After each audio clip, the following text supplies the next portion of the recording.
Hello family, it's Patrick. I hope you guys are all having a good day. We're going to get started on the introduction of the Bhagavad-gita as it is by Srila Prabhupada, A.C. Bhaktivedanta Swami Prabhupada. So, I'm not going to talk too much in the beginning. I just want to get started on reading this. Found this nice little cave to do this and just get it started. But here we go. So in the beginning of the introduction is pretty long. It's probably about 30-some pages. So we're not going to do it all in one sitting. I don't know if anybody wants to watch a 2-hour video or whatever, but we're going to just go for a little bit and see how it goes. So the first part of the introduction is kind of like Srila Prabhupada. He's giving respects. The whole thing is you're supposed to give respects to everybody above you, the people that brought this line down, offer respects to them. So here we go. I was born in the darkness, ignorance, and my spiritual master opened my eyes with a torch of knowledge. I offer my respectful obeisances unto him. When will Rupa Goswami Prabhupada, who has established within the material world the missions to fulfill the desire of Lord Chaitanya, give me shelter under his lotus feet? I offer my respectful obeisances unto the lotus feet of my spiritual master, unto all the feet of all Vaishnavas. I offer my respectful obeisances unto the lotus feet of Srila Rupa Goswami, along with his older brother, Sanatan Goswami, as well as Raghunath Dasa and Raghunath Bhatta, Gopal Bhatta, and Srila Jiva Goswami. I offer my respectful obeisances unto Krishna Chaitanya and Lord Nityananda, along with Advaita, Acharya, Gadadhar, Srivas, and other associates. I offer my respectful obeisances to Srimati Radharani and Sri Krishna, along with their associates, Sri Lita and Sri Vasaki. Oh, my dear Krishna, you are the friend of the distressed and the source of creation. You are the master of the gopis and the lover of Radharani. I offer my respectful obeisances unto you. I offer my respectful obeisances to Radharani, whose bodily complexion is like molten gold and who is the queen of Vrindavan. You are the daughter of King Vishnuban, and you are very dear to Lord Krishna. I offer my respectful obeisances to all the Vaishnava devotees of the Lord who can fulfill the desires of everyone, just like desire trees, and who are full of compassion for the fallen souls. That's us. Well, we're all fallen, whatever. I offer my respectful obeisances to Sri Krishna Chaitanya Mahaprabhu, Nityananda, Sri Advaita, Gadadhar, Srivas, and all the others in the line of devotion. Hare Krishna, Krishna Krishna, Hare Hare, Hare Rama, Rama Rama, Hare Hare. All right, that's the respects. Okay. Bhagavad-gita is also known as Gita Upanishad. It is the essence of all Vedic knowledge and one of the most important Upanishads in the Vedic literature. So they got different Upanishads in the Vedic literature. It's very vast, and this is one part of it. It's called the Gita Upanishad, or the Bhagavad-gita. Of course, there are many commentaries in English on the Bhagavad-gita, and one may question the necessary for another one. The present edition can be explained in the following way. Recently, an American lady asked me to recommend an English translation of the Bhagavad-gita. Of course, in America, there are so many editions of the Bhagavad-gita available in English, but as far as I've seen, not only in America, but also in India, none of them can be strictly said to be authoritative, because in almost every one of them, the commentator has expressed his own opinions without touching on the spirit of the Bhagavad-gita as it is. So this is why Srila Prabhupada came and wrote this, translated this for us so we can have the right knowledge. The spirit of the Bhagavad-gita is mentioned in the Bhagavad-gita itself. It is just like this. If we want to take a particular medicine, then we have to follow the directions written on the label. We cannot take the medicine according to our own whim or direction of a friend. It must be taken according to the directions on the label or the directions given by the physician. Similarly, Bhagavad-gita should also be accepted as directed by the speaker himself. The speaker of the Bhagavad-gita is Lord Sri Krishna. He is mentioned in every page of the Bhagavad-gita as the Supreme Personality of Godhead. Woo! Bhagavan. Of course, the word Bhagavan sometimes refers to any powerful person or any powerful demigod, and certainly here Bhagavan designates Lord Sri Krishna as a great personality. But at the same time, we should know that Lord Sri Krishna is the Supreme Personality of Godhead. I mean, think about it. Like, who is God? Not a lot of people will know, We all know there's a God, but it's like more impersonal, we don't really, there's not too much writings about like what he's like and, where he lives, what it's like, and his associates and what he does and all this stuff. And this is why when I started reading this book, it was so amazing because when it started explaining who God is, it's just like, whew, it got me, man. Okay. So we should know that the Lord Sri Krishna is the Supreme Personality of Godhead, as confirmed by all great acharyas, spiritual masters like Shankaracharya, Ramacharya, Madhavacharya, Nimbarka Swami, Sri Chaitanya Mahaprabhu, and many other authorities of Vedic knowledge in India. The Lord himself also established himself as the Supreme Personality of Godhead in the Bhagavad-gita, and he is accepted as such. In the Brahma Samhita and the Puranas, especially the Srimad Bhagavatam, known as the Bhagavad-gita Purana, Krishna is Bhagavan. Therefore, we should take Bhagavad-gita as it is directed by the Personality of Godhead himself. In the 4th chapter of the Gita, the Lord says, here the Lord, the Lord says, it's in Sanskrit, so I can't read that. Here the Lord informs Arjuna that the systems of yoga, the Bhagavad Gita, was first spoken to the sun god. The sun god explained it to Manu, and Manu explained it to Isvaku. And in that way, the disciplic succession, one speaker after another, the yoga system has been coming down. But in the course of time, it has become lost. Consequently, the Lord has to speak it again, this time to Arjuna on the battlefield of Kurukshetra. He tells Arjuna that he is relating this supreme secret to him because he is his devotee and his friend. The purport of the Bhagavad Gita is the treatise, which is especially meant for the devotee of the Lord. There are 3 classes of transcendentalists, namely Jnanis the yogi, and the bhakta, or the impersonalist, the meditator, and the devotee. Here the Lord clearly tells Arjuna that he is making him the first receiver in the new parampara. Parampara means disciplic succession. Because the old succession was broken. So, I mean, if just the traditions get broken over time, so they have, I mean, just look at it in everyday life, it's like family traditions, like even in your family that maybe your grandma, grandpa, or whatever passed down, or relatives have passed down, and it comes down to your parents, and then it comes down to you or whatever. Yeah, and at some point it's like, you start slacking off on some stuff. Well, we really don't have to get together this holiday or whatever like that, or we don't have to do this. This isn't that important. We don't need to pray. We don't need to, or before dinner or whatever. Just little things like that. After different generations, a lot of times they dissipate, and when that starts happening, that's when problem.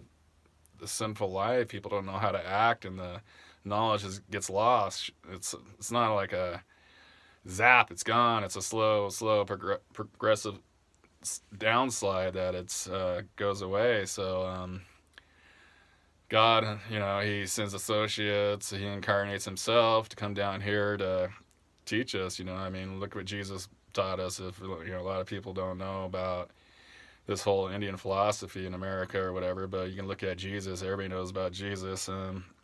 He was Son of God. His message was to, about his Father. We're not, here on earth. This isn't our home. We have a spiritual body, and we're going to go to heaven. So it's not like. So it's like, so you can kind of see it. It's just like it happens. There's saints and stuff like that. They're constantly trying to reform churches and stuff like that because it's human nature. So it was said it was the Lord's wish, therefore, to establish another parampara in the same line of thought that was coming down from the sun god to others. And it was his wish that his teaching be distributed anew by Arjuna. He wanted Arjuna to become the authority in understanding the Bhagavad-gita. So we see the Bhagavad-gita is instructed to Arjuna, especially because Arjuna was a devotee of the Lord, a direct student of Krishna, and his intimate friend. Therefore, Bhagavad-gita is best understood by a person who has qualities similar to Arjuna's. That's hard. That is to say, he must be a devotee in direct relationship with the Lord. As soon as one becomes a devotee of the Lord, he also has a direct relationship with the Lord. That's awesome. Relationship. It's all about relationship.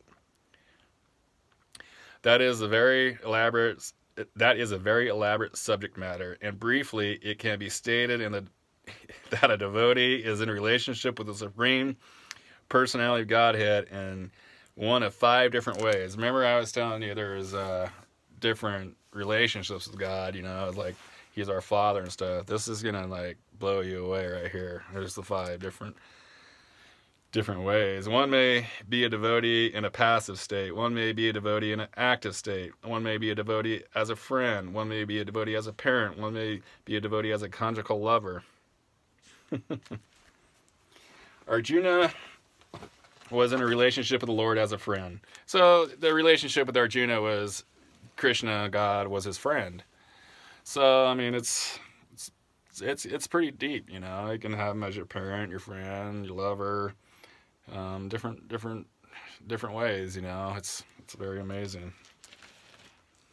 Of course, there is a gulf of difference between a friendship and between the friendship and the friendship found in the material world. Of course, yeah, it's not.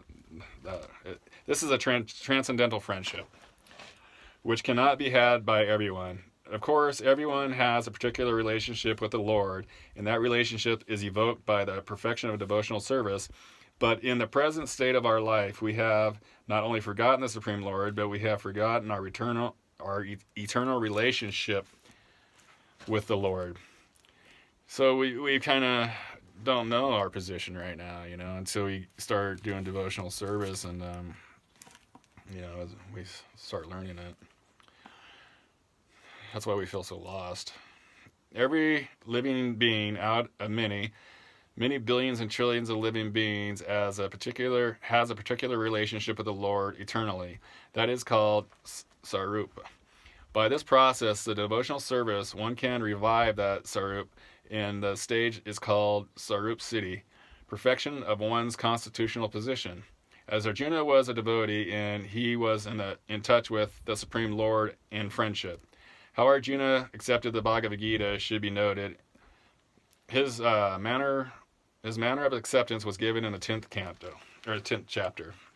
Arjuna said, "You are the Supreme Brahman, the ultimate, the Supreme Adobe, the purifier, the absolute truth, the eternal divine person. You are the primal God, transcendental and original, and you are the unborn and all-pervading beauty. All the great sages like Narada, Sita, Deva, and Vyas proclaim this of you, and now you yourself are declaring it to me. O Krishna, I totally accept as truth all that you are, all that you have told me. Neither the gods nor the demons, O Lord, know thy personality." It's pretty deep. After hearing Bhagavad-gita from the Supreme Personality of Godhead, Arjuna accepted Krishna in the as Param Brahma, the Supreme Brahman. Every living being is Brahman, but the Supreme living being, or the Supreme Personality Godhead is the Supreme Brahman. Param Dhamma means that he is the supreme rest or abode in every means that he is pure, untainted by material contamination. Parsam means that he is a supreme enjoyer, Divan transcendental, Adi Davan. I'm sorry, I'm butchering his words, but I didn't grow up there. Supreme Personality Godhead of the Supreme Personality Godhead, the unborn, the greatest, the all-pervading. No one may think that No one may think that because Krishna was a friend of Arjuna was telling him all this by the way of flattery. But Arjuna, just to drive out this kind of doubt from the minds of the readers of the Bhagavad-gita, substances these praises in the next verse when he says that Krishna is accepted as the Supreme Personality Godhead not only by himself but authorities like Narada, Sita, Devala, Vyas, and so on. These are great personalities who distribute the Vedic knowledge as it was accepted by all acharyas. Therefore, Arjuna tells Krishna that he accepts whatever he says to be completely perfect. I accept everything you say to be true. Arjuna also says that the personality of God is very difficult to understand. Yeah. So, do you understand God? I don't. So, if you can't understand God, how do you know God? Who's God? We have to get to know God.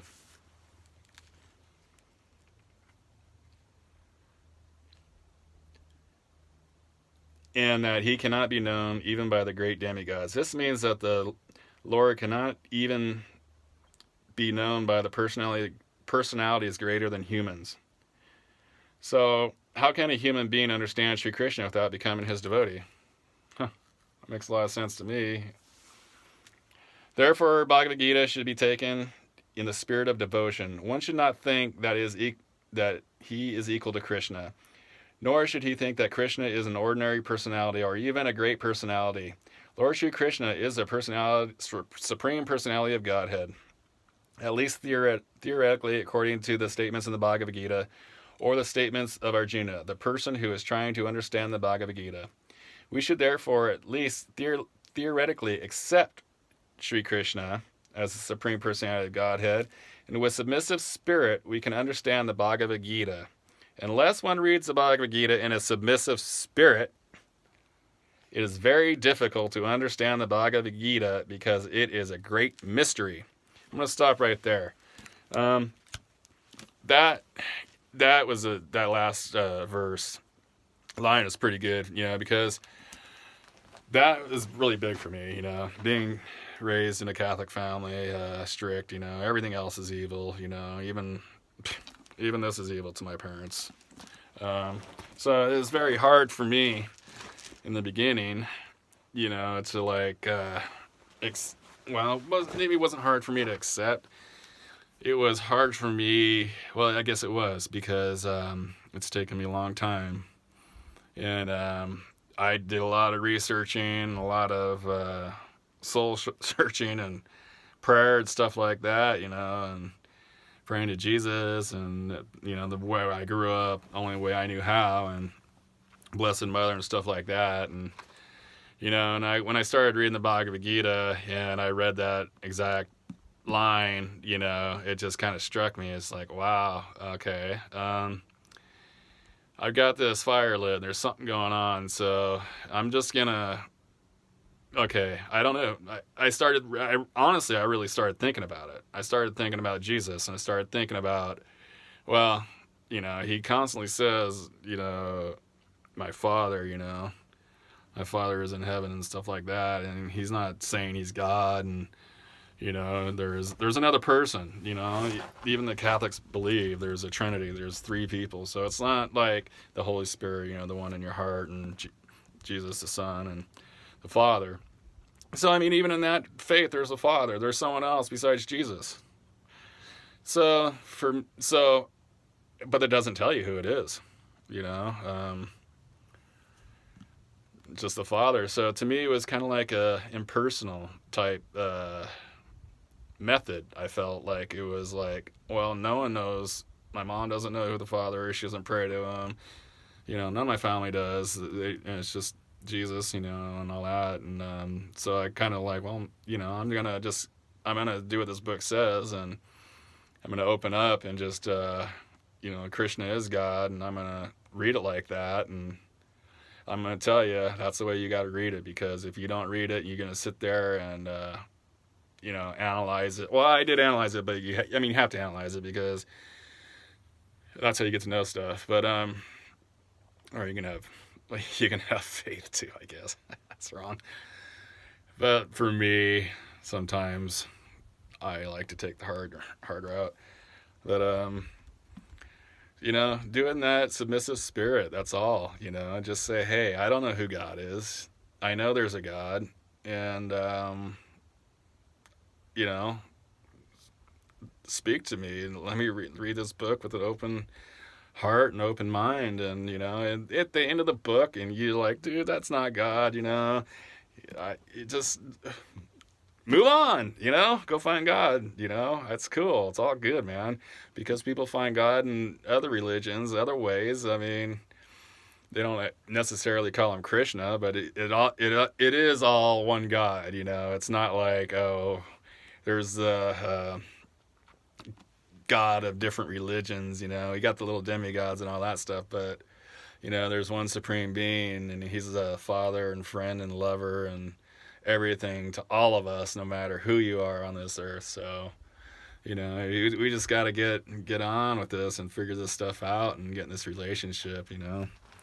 I love you guys, and that's going to be about it for right now. We only got through a couple pages, but I don't want to make these videos like hour-long videos, because I know when I watch videos, it gets pretty boring after a while, watching someone for hour after hour after hour. But I love you guys, and check this little. I like to try different places, So I found this little cave, it's kind of cool. There's people partying here and stuff. There's even some beer cans. Check it out. All kinds of crap. But I like it. It's home for right this second. No, it's not home. I don't sleep here. I'm just recording here. I love you guys, and Hare Krishna.